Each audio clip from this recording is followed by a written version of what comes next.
This name Port Harcourt was actually given by Loluga in 1913.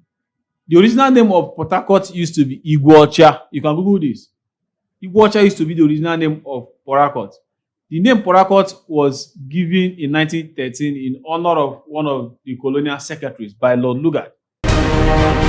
This is the Stereosis. I made a video about a study titled Investigation of Ancestral Relationship of Ikwerre with Bini and Igbo using Level 2 Dermatoglyphics, published on International Journal of Formal and Research Sciences, and they are generating a lot of comments online. Now, I'm not making this video so that somebody who is an Ikwerre or other Igbo communities outside the East to accept that they are Igbos. No, that's not the point of making this video. You can become whoever you want. You can decide any ethnicity you want. But the point of making this video is the hatred towards the Igbo from some of these small ethnic groups, despite the love the Igbos have shown towards them. Despite the language and cultural similarities, it's very, very hard to understand why these same people push this kind of hatred towards these same people. They have this language and cultural similarities. Now, even if you choose not to be Igbo, but the irony of the matter is, like for Ikweres who claim that they are from Bini, they have very divergent cultural and language similarity. There's nothing relating two of them. Now, even in the administrative pattern of Ikwerre and that of the Bini, as early as 1890s, where even the Kosoko, who was the Oba of Lagos at that particular time, was still under the leadership of the Bini Kingdom. There's no recorded relationship between this Bini Kingdom and the people of Ikwerre. But let's just skip those historical facts apart. They deal on the matter of this hatred. The major problem with these communities outside the Southeast with Igbo ties is that the other groups recognize them as Igbos, which is evidenced in 1966 Q. One of the greatest events that will affect the Igbos and that has affected the Igbos and will continue to affect the Igbos as Nigeria, as far as Nigeria exists, is 1966 Q.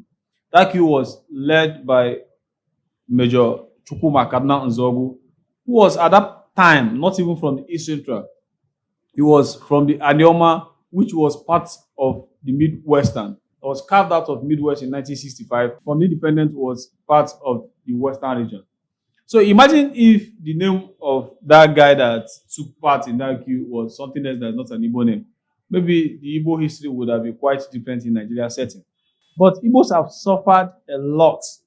And none of our Igbo leaders or any person ever complained that they are not Igbo, they are not really Igbo. But majority of these guys, whom the major people from the Southeast are suffering from their actions, majority of their young guys don't even believe they're Igbos. But Igbos are suffering from whatever thing they did. And I don't care whatever anywhere wants to come from.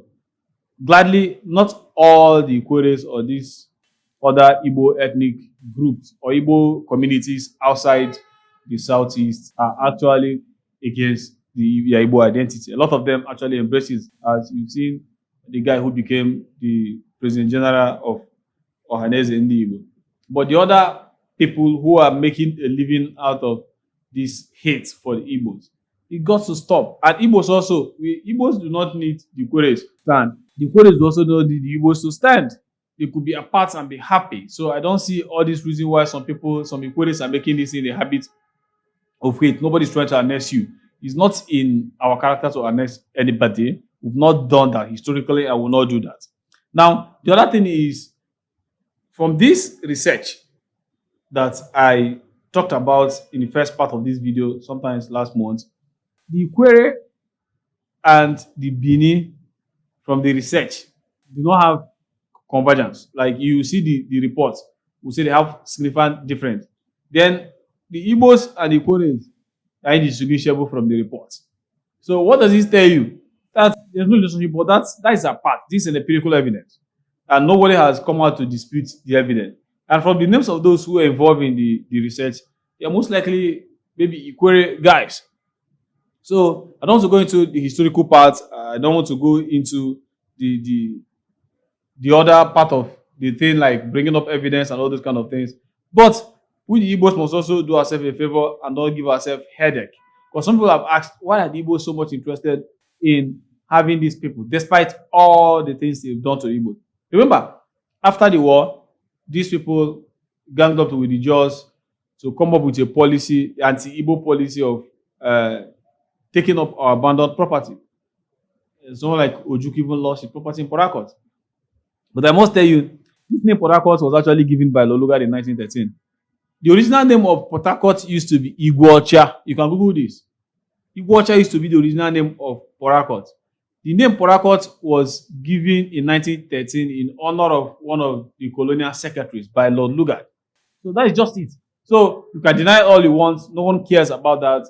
You can decide to be a bat. You can decide not to associate yourself with the ethnic group that you have 70 to 80% linguistic and cultural similarities. Now, in conclusion, I have a friend of mine working abroad, and in one of these, the Banke community, there is one of his friends, a colleague of his, they work in the same place abroad. And they got talking. Do you know that this particular fellow, when my friend speaks speaks Central Igbo to the person, he barely understands the Central Igbo. But surprisingly, the guy told me that the person understands like 60 to 70% of our dialects. It was very strange. It was like an eye-opener to this guy. Now, when the guy is speaking our dialect to the girl, this particular person, the person understands the thing more than the person understands Central Igbo. That tells you something. That there is this intelligibility in a lot of this Igbo dialects we have in Southeast. We have about 38 of them.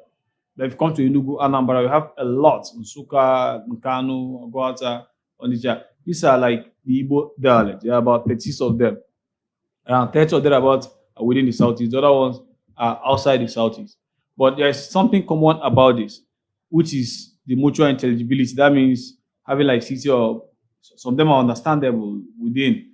Do you know that even this Ikwerre now, the Ikwerre language they speak is even more relatable than some of the dialects within the Southeast region. It's more relatable to the Central Igbo who speak more than some of these dialects. But I'm not here for those kind of things. The time for those kind of evidence-based are gone, because you can still provide evidence and some people can choose to obviously ignore the evidence and follow their emotion and all this juvenile tirade without evidence online. Always just saying Igbos want to annex them. No, Igbo should stop also wanting to annex them. Nobody wants to annex you.